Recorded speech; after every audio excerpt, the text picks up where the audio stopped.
Hello, everyone. Welcome to Home Talk USA on the King Broadcasting Network. I'm Greg Owens, and this is the Made in America Hour. This segment is sponsored by Lion Energy Products. You can go anywhere with portable power. Well, after the hurricanes, how important is that, right? You can go anywhere with portable power solar generators from lionenergy.com. Check them out. We have an exciting hour planned here. We have two fellows with us, Mark Andol and Rob Whalen. And among other adventures that they're involved in, they run this thing called the Made in America store. Welcome, Mark and Rob. Hello. Yeah, how you doing, Greg? All right, I'm doing great. I hope you guys are doing well as well.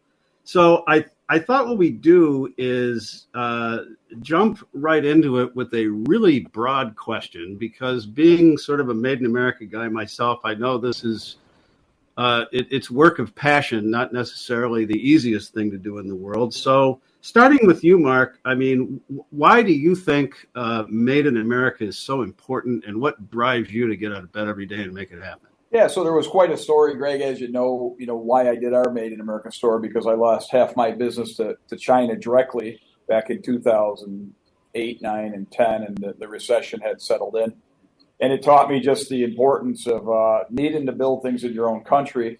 We became a throwaway world where it used to be we lead with quality, and consumers have a lot of power, and they can vote with their dollar and make change. But to be a good nation, a country, you have to build things here. Support the country you live in, we say.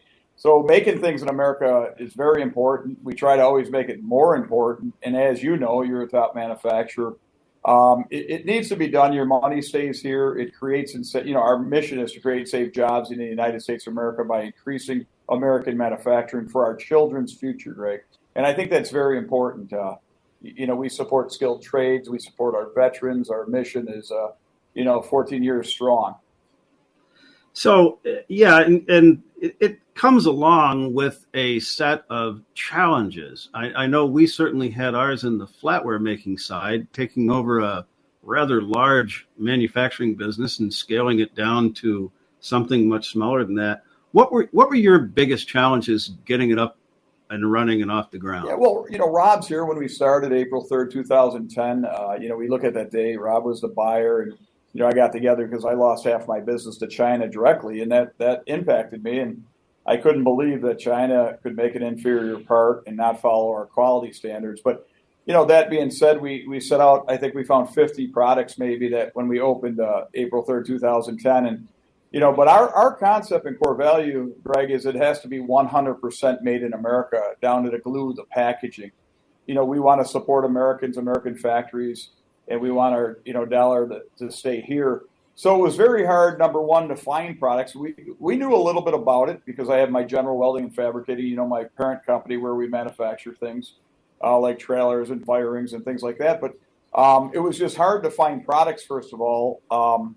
And then we came up with these 3 letters of authenticity to make sure that we vetted everything. We wanted to make sure it's 100% made in America and be true to it.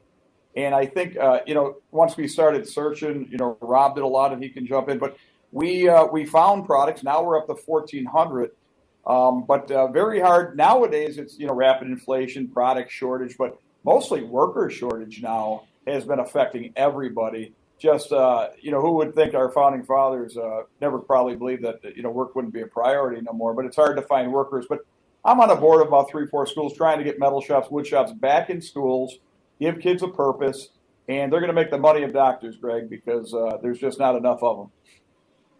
Well, Rob, we're coming up on the end of our first segment here, but from your perspective, I mean, why are you so passionate about Made in America, and how did you get involved in all this other than just working with Mark? Yeah, I was running one of Mark's General Welding plants, and he had reached out to me and told me what he was going to do, and I thought it was a great idea. The biggest thing that happened was not only him losing that account to China, but he had just put a 200-foot expansion on his building. And when we had our open house that weekend, that was the same weekend we lost that account, which was $3.5 million. So very, very important to us. And, he ended up laying off friends and family, went from 71 employees down to 30. tough times. Mark always talks about sitting across from your family at the Christmas dinner table when you just laid them off, and that's tough. We went through a similar experience at Sherrill Manufacturing where I call it the Great Recession happened. And, we had just invested a bunch of money in tooling and brought on a whole bunch of new customers. Well, when the market crashed, what ended up happening was they stopped buying because they had twice as much inventory as they really needed. And then when they finally came back 6 months later to place their orders, because the market was down, they were at about half of what we had originally anticipated. And if you've ever run a business and you do a projection of cash flow based on business coming in and it stops for 6 months and then it comes back at half the rate, you need to make some serious adjustments. And as a family-run business, we had to make some of those same decisions. Yeah, very, very tough times. Nobody realizes, my father always said they'll understand, he's 88 now, Greg, but Christmas isn't the same, like Rob said, when you lay off your brother-in-law and family members. I had 18 family members, 3 guys I went to kindergarten with out of my 70, so we're a tight group. Yeah, and it's tough times, but you guys have built your way back and are going strong. And when we come back for the next segment, we'll get into a little bit about general welding and the small engine repair. I mean, we all have our story of how we started out. I don't think any of us were sitting there in kindergarten when they asked us what we wanted to be, saying, I want to be a welder or a small engine repair guy or start this thing called the Made in America store. So we can talk a little bit about the history. Sounds good. Okay. This is Home Talk USA on the King Broadcasting Network. This is the Made in America Hour. I'm Greg Owens, your host. I'm here with Mark Andol and Rob Whalen. And we will be back shortly with more on the Made in America Hour.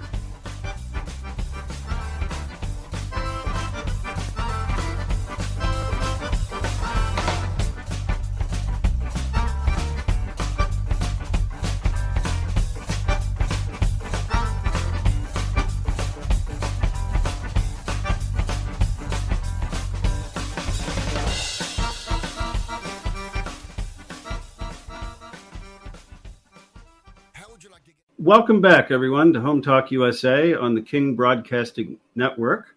I'm Greg Owens, and this is the Made in America Hour. I'm here with Mark Andol and Rob Whalen of the Made in America store. Before we get back to our discussion, this particular segment is sponsored by Green Products. Protect your wood from future damage with copper green wood preservative. Check them out at greenproductsco.net. Mark, Rob, welcome back. Thank you. How you doing, Greg? Doing well.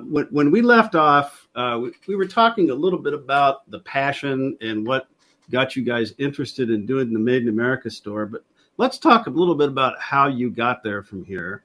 I'm assuming your goal when you were in kindergarten or first grade wasn't to start a Made in America store. So, Mark, you started out in small engine repair and then started general welding and fabricating.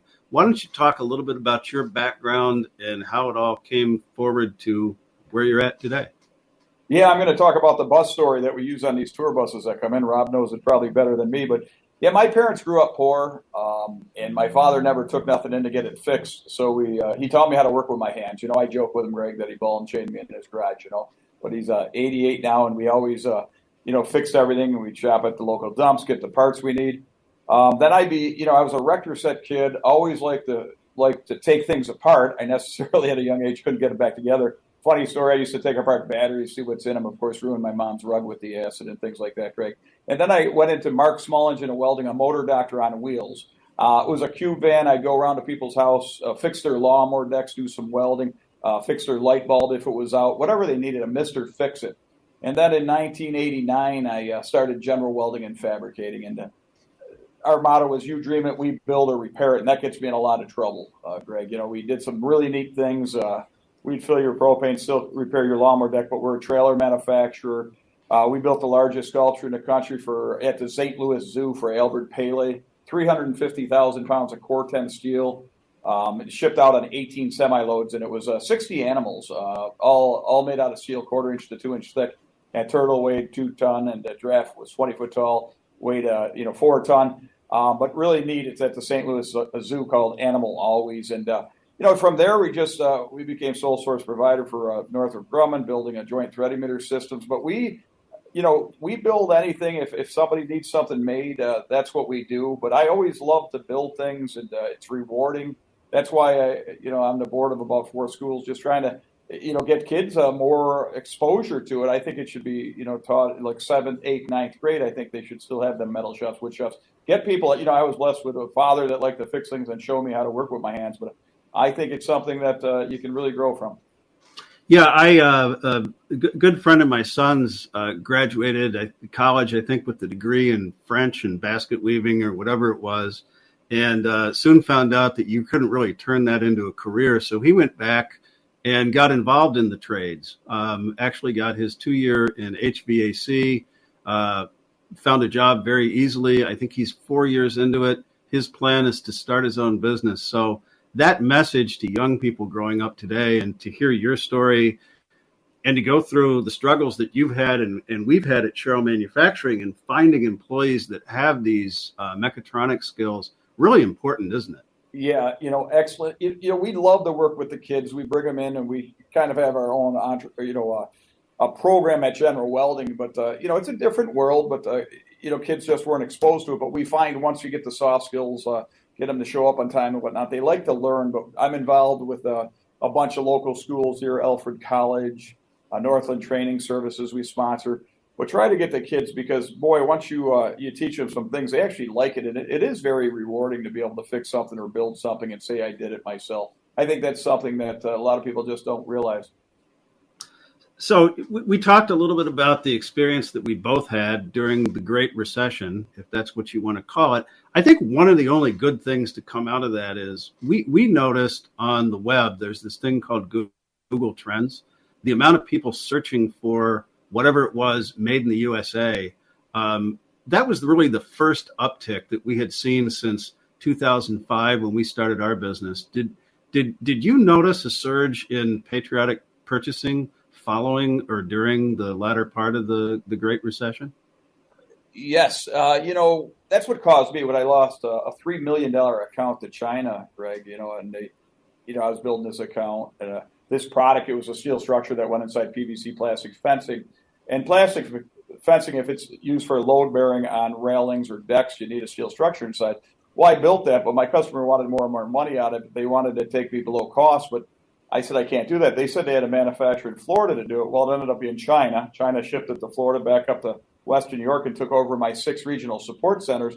That hit hard, and then I just realized we don't make a lot of things no more. And I went through the showroom. Rob ran Plant 4. I had a showroom here at Plant 1. We just went through and realized we don't make a lot of things. So that's what kind of got me on the kick. So, yeah, I'll never apologize for being patriotic, and I don't think you ever should. But you got to love your country. I'm born with it, Greg. I think you're born with it. Rob is too. We love supporting America. We love America, and we believe in 50-50 fair trade. Right. And then, the next big event in my mind was something we don't like to really talk about or remind ourselves of, the pandemic years. And what was your experience during the pandemic years, both in the store, maybe on the products that you're making at General Welding and fabricating, and that general mood of patriotism in the marketplace? Yeah, that's a great point. We didn't even add the last 4 years to our story. Me and Rob tell on our tour buses that we do want to talk about later, Greg, because we're up to 1,400 plus tour buses that visit our Made in America stores. There was a lot. COVID was one thing in 2019, right before COVID hit. We were rocking and rolling. We had COVID, then we had an administration change, and people absolutely, we have different wars going on with Ukraine and whatnot. They all affected us because our General Welding and Fabricating was big into oil and mining equipment. We were big into military work. And when I bring up, administration change, when you shut off fossil fuel, you definitely affected our workload. When you pause military spending, you affected our workload. So we got hit harder in the last 4 years than we almost, at least parallel with when we did in 2008, 9, and 10. But it definitely, I had so many people call me or tell me, well, I should have been pounding my fist on a desk with you. You know, what you're doing, we need to do. When they found out 100% of our, maybe 99% of our drugs are made in China. You know, our favorite shirt, Greg, we always love it, is the Made in America store shirt, because China's a long drive to work.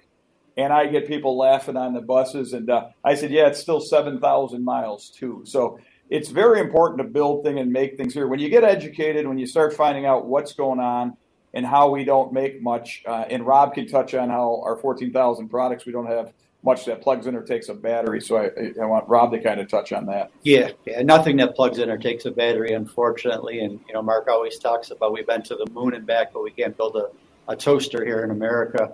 One thing I wanted to point out, during the pandemic, we were able to stay open, and our internet business was really booming. Everybody was shut in, so we sold a lot of dorm pants, a lot of puzzles, clothing.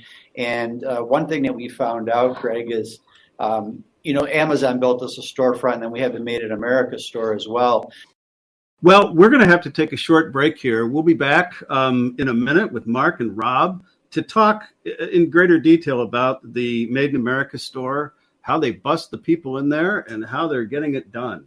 This is Greg Owens. This is Home Talk USA on the King Broadcasting Network, the Made in America Hour. We'll be back shortly after we hear from our sponsors.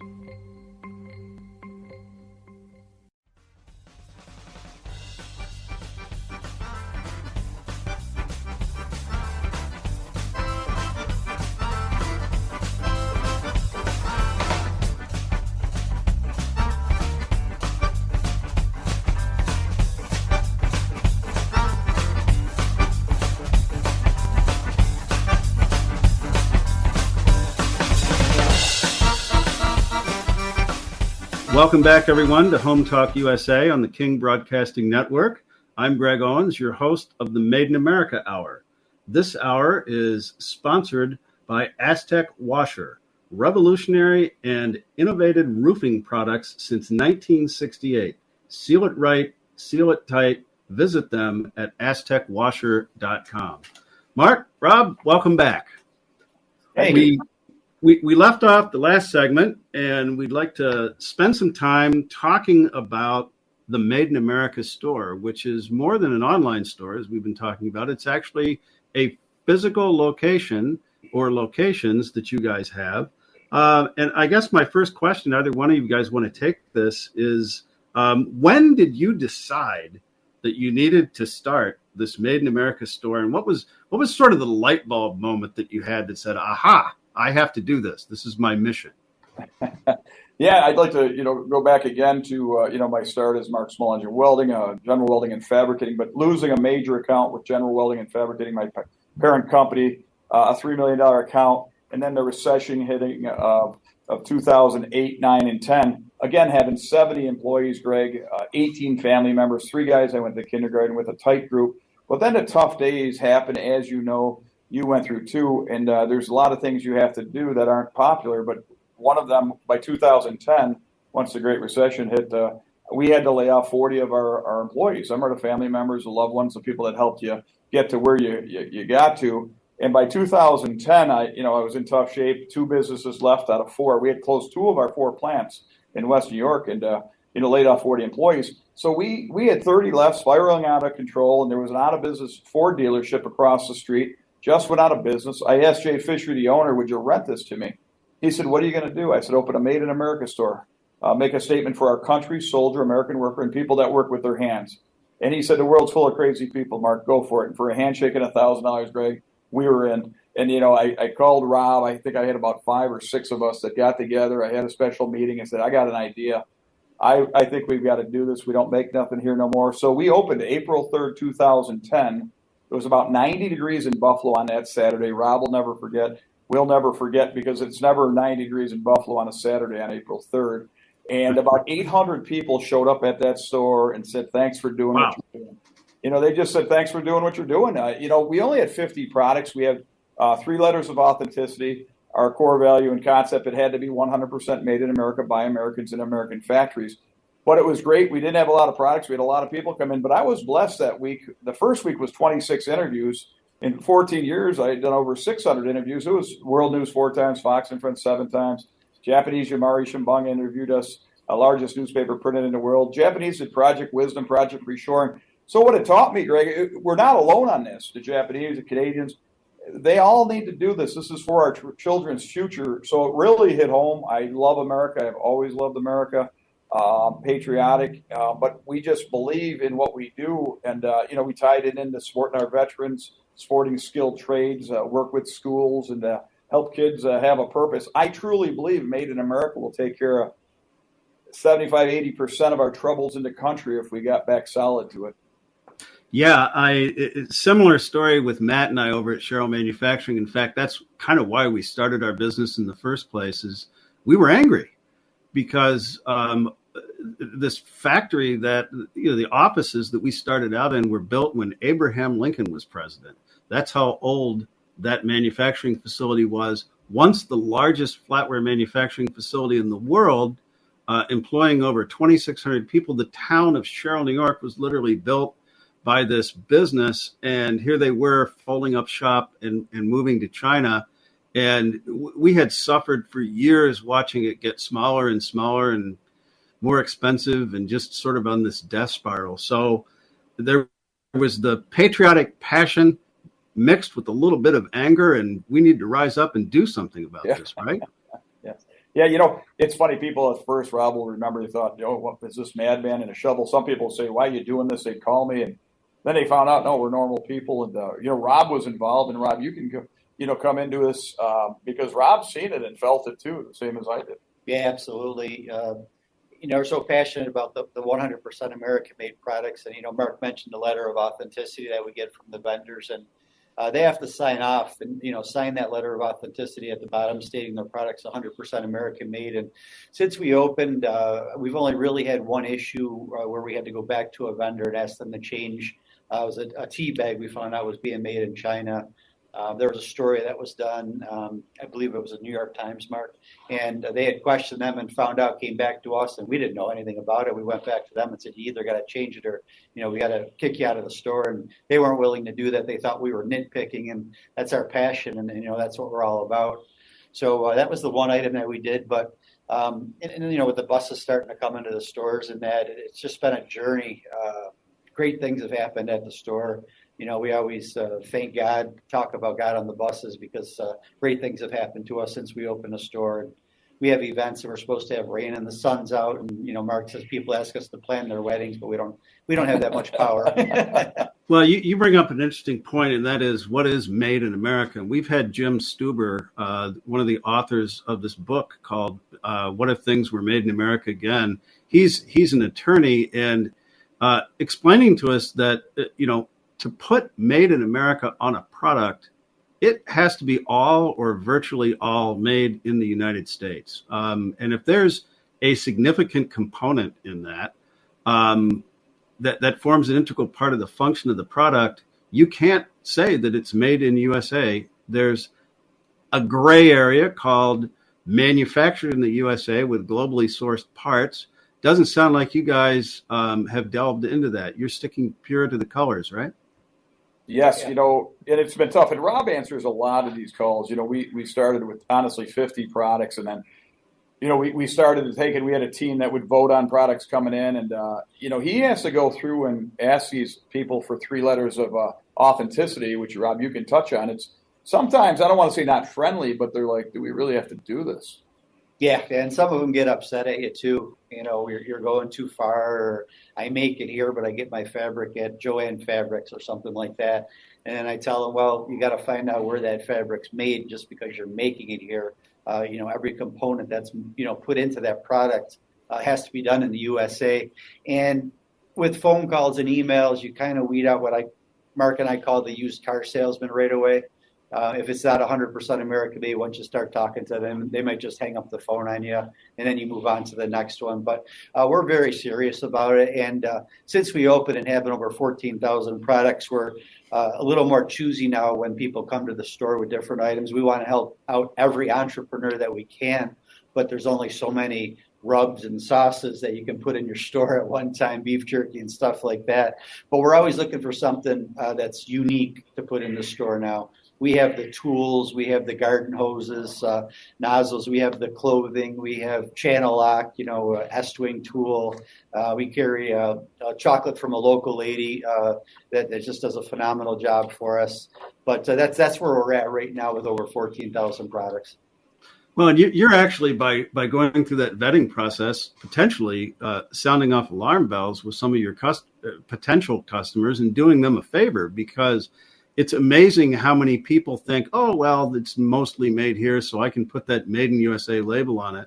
And the Federal Trade Commission does not look highly upon people making a false Made in USA claim. In fact, they've been increasingly handing out fines to people. So if anybody out there is thinking about, putting that Made in America stamp on their product and in their advertising and in their promotion, make sure you're following the rules, because there is a legal authority, the Federal Trade Commission, that will come after you if you're false advertising. Yeah, and we've seen it on so many things, from luggage. Greg, they put the American flag, and we've seen flags with the wrong stars and stripes on it. One thing we like to talk about, a lot of people don't realize 50% of our flags are made overseas, Greg, and we can get everybody to agree that our flag should probably be made here, and it shouldn't say made in China in the stripes. Again, we do a lot for our veterans. We're home base for Buffalo Niagara Honor Flight. Our goal with Tom Petrie and his crew, all volunteers, is to get 3 groups of heroes to Washington every year. And we do a ton of good work with Gold Star Mothers in New York State, give them our building and a key to it to have their meetings and whatnot. Okay, well, we have to wrap up this segment. We will be back again in a few minutes after we thank some of our sponsors with Mark and Rob from the Made in America store to talk a little bit about how they get busloads of people to visit their Buffalo or Elmira location. Be right back.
Welcome back to Home Talk USA on the King Broadcasting Network. I'm Greg Owens. This is the Made in America Hour, and we are here with Mark and Rob from the Made in America store.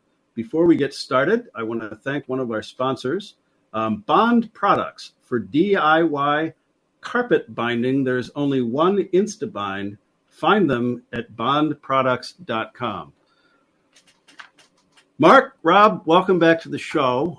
We left it off talking a little bit about the Made in America store. I mispronounced the name of the town where it's at. It's actually in Elma, New York, right? Yeah. Yes, sir. And that's located, how far from downtown Buffalo is that? About 20 minutes south of Buffalo. Okay. Yep. And, we all have our different way of driving business. And we don't have any busloads of people showing up to our showroom in Sherrill, New York. Maybe we can poach that idea from you guys. But how important is that to your business? How important was that at the beginning when you got it started? And how important is that today, bringing in all these folks to a store in Elma, New York? Yeah, I'd like to say, we're still running our general welding, of course, but when we opened Made in America store in 2010, we just rented the front of an old Ford dealership, which was only about 5,000 square foot. We're now in an 18,000 square foot facility. But the first bus, Greg, you'll find this interesting. We're standing at the store, it pulled up, it got stuck on my bushes, couldn't make the turn in my old store. And I went out and talked to him. I said, "You brought a tour bus here?" "Yeah, we're from the Breadbasket of America, Iowa. We love what you're doing." And I'm like, wow, a tour bus came. And, that was the second one. The very first one, the guy was just a big believer like we are. And then Dorothy Fortney met me at my grand opening, April 3rd, 2010, and said, you could be a true destination. And, lo and behold, we're 1,400 buses plus. Today we became a true destination for Visit Buffalo, New York. And Dorothy goes to many shows, business to business, and brings people in from around the country. We got a big map. We've got buses. We just welcome buses, and Rob can help out, Minnesota, Michigan, New Orleans. We have 8 buses in 2 hours, Greg. So you get 56 customers, up to 56, on a tour bus. And I go on, I go on, or Rob goes on, and we tell our 10-minute story about what happened, why we opened a Made in America store, and Rob shows some products, and these people are fired up.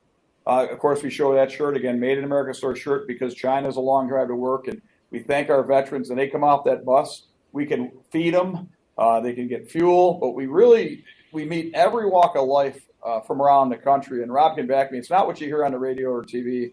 It's Americans getting along, every shape and color and race. And they love Made in America, and they thank us for it. And it's very rewarding, but you learn a lot from our buses, right, Rob? Absolutely. Yeah, and it's meeting those people is the biggest benefit to me, and just great Americans. And after we tell the story, Mark's story, and General Welding and what happened, they want to get in there and see what Americans are making. And I always say that the Made in America store is the perfect working model for what needs to be done in the USA. Selling 100% American-made products. Mark sleeps well at night because when he writes that check, it stays in our country. That money doesn't go anywhere else. And the other thing that I tell them is, I don't know what this big shortage is with toilet paper, but we've got pallets and pallets of toilet paper on the walls at General Welding. And the other big thing is we don't have to worry about shipping containers. And, the big thing with the green energy and, people worried about pollution and stuff like that, those ships that are coming over, how much are they polluting? We don't have to worry about that. We're like Mark says, in manufacturing, we're probably the cleanest in the world, American manufacturing.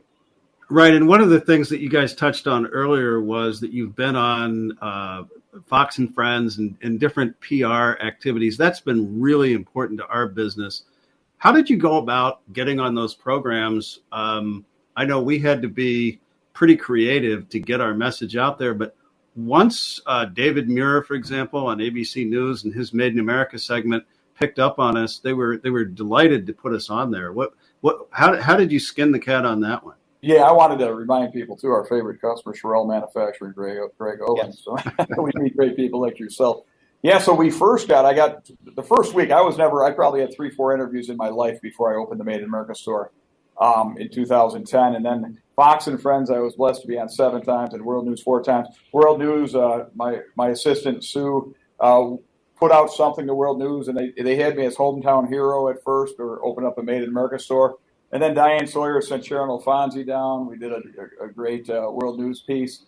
And then, we went on and on from there, but they all found us. Once you go, it kind of went viral, and it was just a crazy blitz. The first week I opened, 26 interviews. I never missed a beat, never slept, never went to the bathroom. I think only on Tuesday Sue would let me. So, we did a lot of, we just ran with it. We wish we were kind of set up like we are now when all that happened. But Rob can verify a lot of the emails that come in. Number one was, thanks for doing what you're doing. Number two, could you ever sell our product in your store? Or number three, can you open a Made in America store in our town? Them were the 3 segments. And Rob, you can, talk about them days too. Yeah, the biggest thing was probably the AP article going out around the world. A friend of Mark's actually called him from England and said, "What are you doing over there? I'm reading about the newspaper over here." And then the tour buses came, like Mark said. Dorothy came aboard and helped us get those in. Funny, quick story. We had a guy at our store that is right now. We used to be just our distribution center, walking around in the parking lot, wandering around, and our president, Sue, happened to be over there, and she went outside and she said, "Can I help you?" And he's like, "Yeah, I'm from Hamburg." And she's like, "Okay, well, we have Hamburg 20 miles away from us." He was from Hamburg, Germany, and he wrote for Der Spiegel, which is like the Time Life magazine of Europe. So things like that just happened because of the AP article going out around the world, and this is a lot of great things that have had. We're blessed. Well, a wonderful story, and story is so important in the Made in America space. And it's also important to recognize that Made in America in and of itself is a brand. People look for it, and that's probably what's keeping you guys and us in business and growing. Unfortunately, guys, we've run out of time. we're going to have you back on another program for a segment or two to talk about some of the products that we can expect to find at the Made in America store, both at your location in Elma, I got it down now, New York, and online. We can find you at the madeinamericastore.com. Yes, sir. Yes. And buy American and vote. Okay. Great way to end the program, fellas. Thank you for being on with me. I'm Greg Owens. This has been the Made in America Hour on Home Talk USA on the King Broadcasting Network. Look forward to seeing you again next week. Thank you, Greg. Thank you.